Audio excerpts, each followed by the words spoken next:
Wagwan, it's your boy Rasta back with another video for y'all. Finna get straight into this, man. This is the 051 Melly, Deadliest BD and Chiraq that ate away at his ops. Now I was already in the middle of watching like the 051 Melly with the hour-long one, but I did see like a couple comments, people telling me to react to this one and saying that you know, they basically got some of the facts right, or most of the facts right in this video. They say the one I was watching shit, a little bit of the shit was right. But, you know what I'm saying? There's so many motherfucking videos with 051 Melly, I ain't gonna lie to you. I don't know which one true or not. But for me personally, I don't know how the fuck everybody be coming up with like this. 051 Melly shot and killed 17 people, or like every time I watch a video, it's always them saying, oh, he killed this person killed, you know what I'm saying? Just be name dropping and don't even be knowing if the shit true or not. Like, that's kind of one of the main reasons why I be iffy on watching these type of stories and shit, because it's like the people want you to click on their videos and shit so bad that they gonna say anything in their videos just to get, you feel me, clickbait, likes and shit, or hyping motherfuckers head up, telling them like, oh well, yeah, it is confirmed that this person killed this person. You know what I'm saying? Motherfuckers don't be knowing the real facts behind shit. Like, y'all don't really be knowing who the fuck be killing who.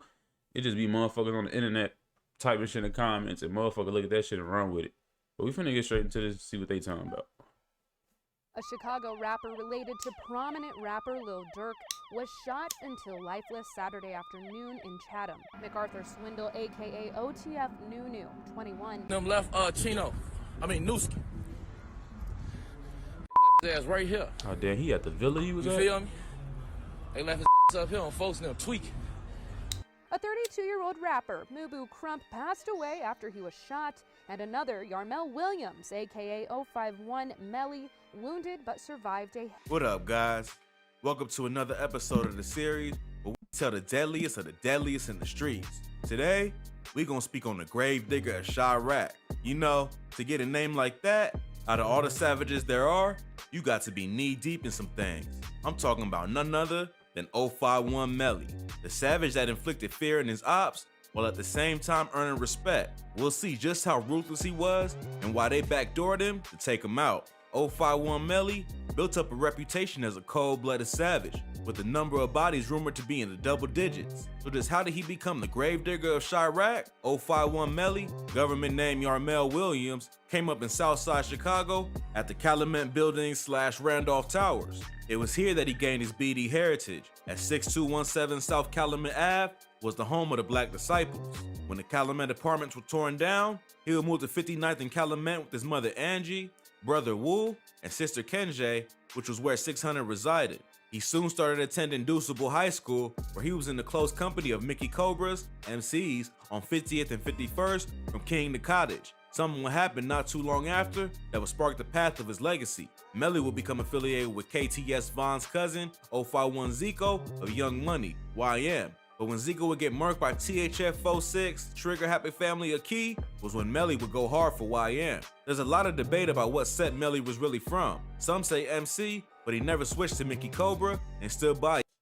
That's how you know, like, you see the shit that happened in Chicago, bro, like, you gonna always hit, you never really gonna hear a reason why somebody got killed. All it is that this person got killed, so now his homies finna go hard for him.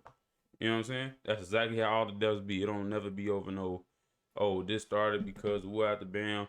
Like, when it comes all the way down to it, because what people don't realize is, you feel me? O Block and they been had probably like beef way before the rap shit. It's just that the rap shit made the shit. You feel me?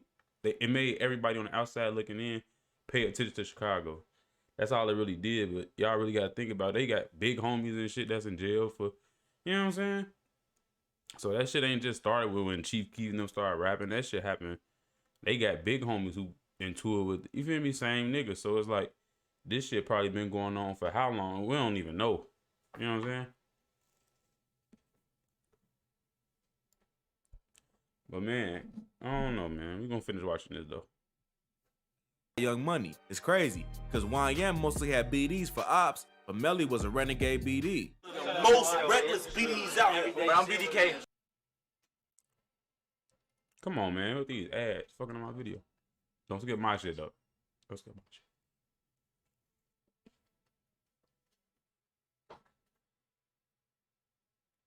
But he BDK. Hold on. Don't go nowhere. That also rep YM. This just goes to show that even early on, he already had that respect and was good in many areas he went. This would lead to the end of a legend, but we first got to follow the trail to that point. This respect that he had was due to the way he moved. Hey, look, we from up here though, fellas. Hell nah. You ain't even GD. But also had strong connections throughout South and East side of Chiraq. At one point, he stayed with his grandma and biological father, Yamur William. He used to stay a lot with his uncle, Mubu Kurt Mack, before he was murked back in 07, and was also the nephew to one of the founders of NLMB, No Limit G Slim, who lost his life to the streets but was feared in his set. His step-pops was the OG, BD Jerome Golden, aka Frito, who was serving life for a robbery and 4 hits. Melly is cousins with 051 KD, TYMB twins Courtney and Cortez, TYMB Big Dre, TMB Face, and that's just a few of his connections. But having gangster connections and being dedicated to the streets doesn't make you worthy of the deadliest. So how? That's facts.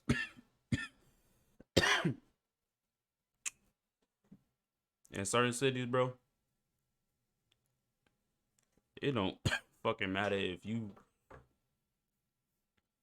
cousins with Brock, cousins with Larry Hoover. I don't give a fuck who it is. It don't matter, bro. It's somebody probably willing to take you out. Just because you feel like you the man, it's a motherfucker who probably just waiting for you to cross their path type shit. Like, man, this nigga think he tough. Wait till he meet me type shit. But this nigga got so much family that's like basically plugged. You would really think it's probably like impossible to touch him.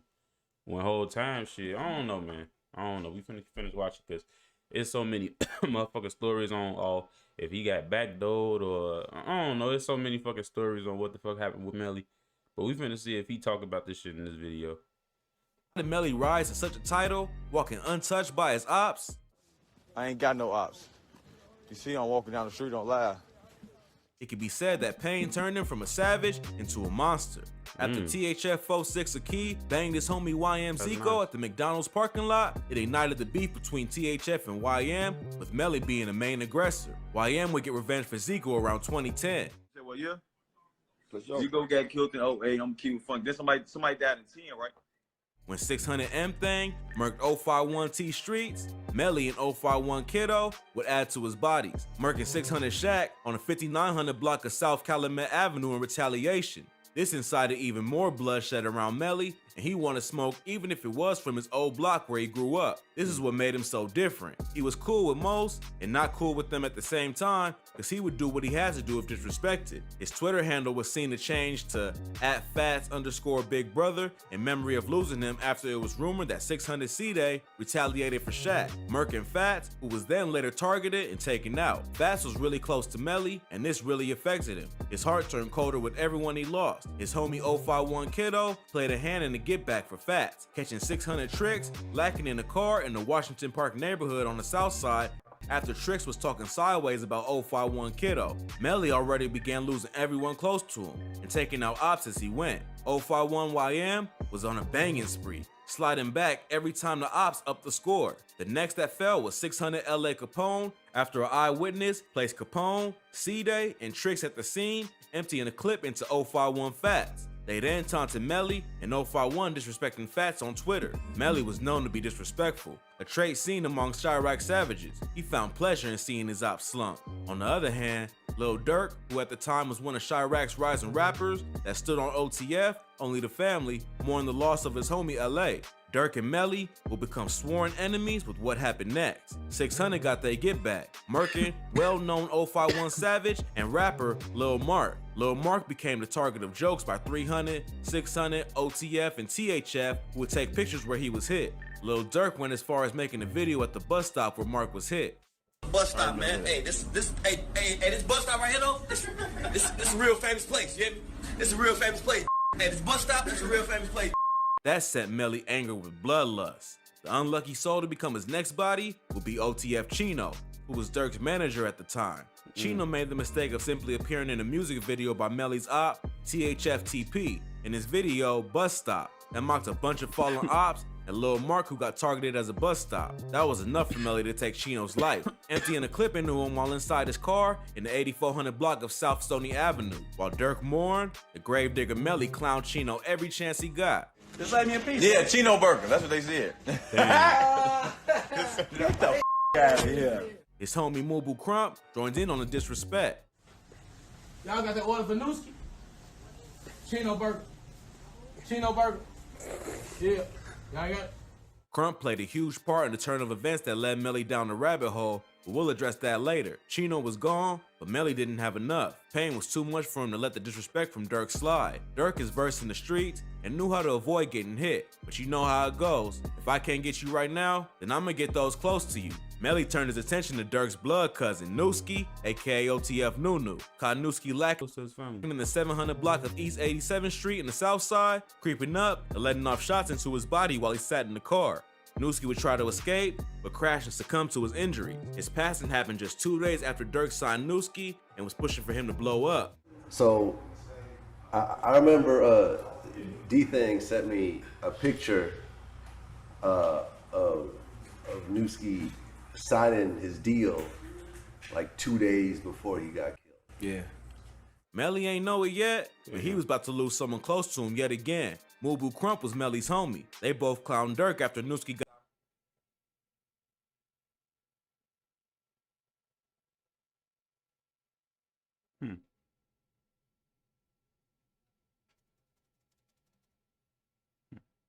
got murked. Them left Nooski.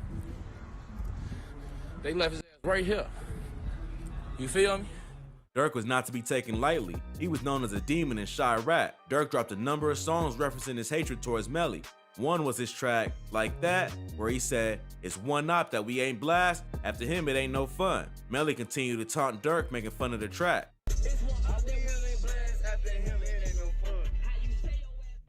Who they talking about? They crazy. They say there's one op that ain't killed after him. It ain't no fun. Those people crazy, ain't they?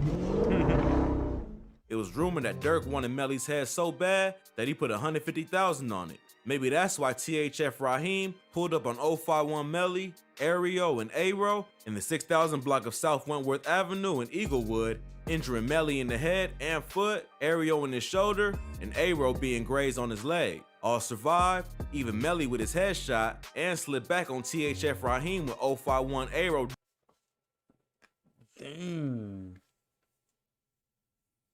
One, I forgot it that I was basically fucking with THF Raheem, but this one we was shorty. I forgot I was even fucking with him until my cousin hit my line and was like, "Man, I seen your video pop up on my YouTube channel. Who out the bam?" He was like, "Boy, you did a whole video and seen Raheem and didn't even notice that we grew up with him and who out the bam." I'm like, damn. I forgot all about that shit. But I ain't know this nigga got shot in the head and survived and, you feel me, was still good and shit. I thought the only time he got shot was when in the party, but damn. Okay, so he got more facts than anybody said in their videos. I ain't even gonna lie. Digging another grave to his count and upping the score for 051. Hey, I got two brothers and they know it. Arrow, check it out. What's up? My big brother Arrow, my big brother Melly. Y'all know we blood, nigga. Raheem was also in the video that Chino appeared in and got murked by Melly for it. The crazy thing about this is that Raheem was FBG Duck blood cousin and Melly and Duck were tight.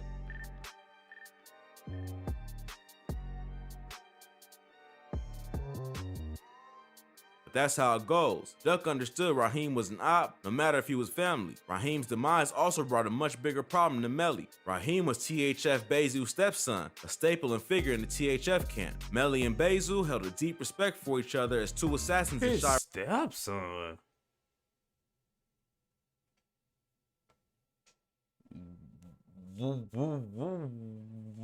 What the bruh? This nigga saying shit that didn't know other body like that said. I can't even talk, bro. Anybody else that did a video ain't never mentioned on information about all these fucking people he some kin to and who out the bam, bruh. Bezu is his damn stepdaddy, bruh. Chiraq and broke the internet when they displayed their own lives together, cooling and debating the gang scored. You said, well, yeah. You go get killed in 08, I'm keeping fun. Then somebody died in 10, right? Never heard of him. What? 10. Bezu went on the hunt.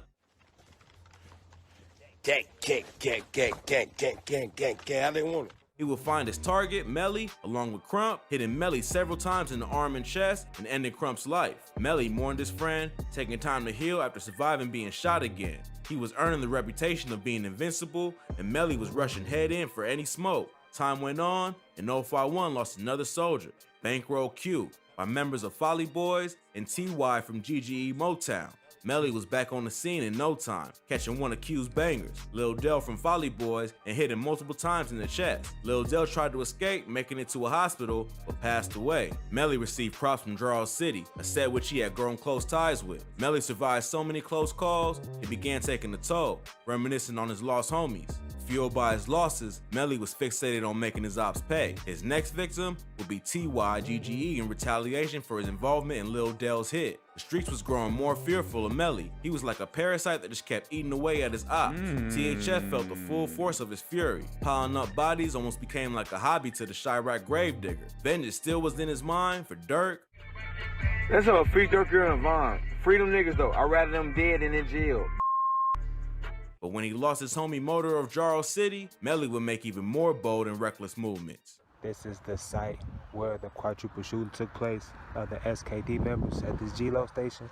After altercation with Nate 007 of Taekwon World, Melly would double back and hit up his crib, which had his baby moms and newborn baby inside. Luckily, they wasn't hit. That was enough for Nate to plot to end Melly. That day, Melly made the mistakes that left him 6 feet under. Melly was becoming comfortable due to his notoriety in the streets and seemingly untouchable status wherever he went. He got lax, a mistake that always spells doom for any banger.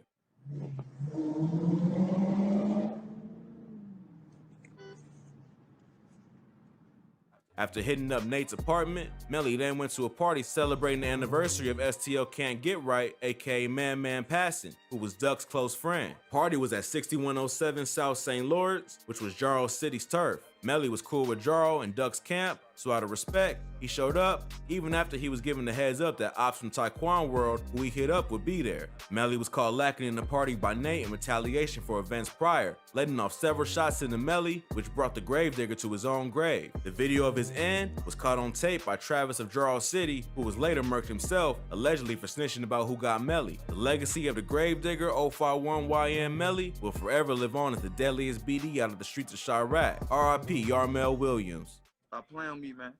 You got the ball. Damn, bruh. To be yourself. That's why I like your ass. Always be myself. I ain't never bump heads with Shorty, man. Up what happened to him, though. It's one for the history books, man. Put it like that. It's a story for the history books. Melly, y'all there, Zico, pull up of that reload. I miss Melly, man, on photo grade. Oh, they was buddies for real. Stop playing. But nah, though, man. Rest in peace to Melly, though. Damn, bro. This nigga really do got an interesting ass story, and he do know, and got a lot of family and shit that's clicked up, you know, with a lot of real niggas. And it's like, it's crazy because you would never think niggas like that would be touchable, but everybody can get touched. That's what niggas fail to realize. Everybody can get touched. The gangsters nigga you know can get touched, bro. Like, this real world we living in, bro. But man, this man was putting a lot of like fact shit. Like, even though he wasn't really getting at, oh, who he murdered, or I mean, he kind of was going over shit, saying like he murdered this person and shot up this house and who out the bam, which don't nobody know if all this shit is actually true, if this even happened the way it happened. Like, y'all got a whole fucking script, bro. Seen everything. Y'all know word for word what the man said. The minute he pulled up, he said, I'm finna fire up the whole crib and the baby. Like, y'all listen to anything, bro, and just be, I don't know, man. But hey, like I said, he got interesting in his story, interesting in his life, interesting, you know, street story. He got some good street credit. Let everybody tell it. You know what I'm saying? He got all these bodies and shit. But, you know what I'm saying? We're going to go ahead and get up out of here. Roll the 5K. We at 1K and we gone.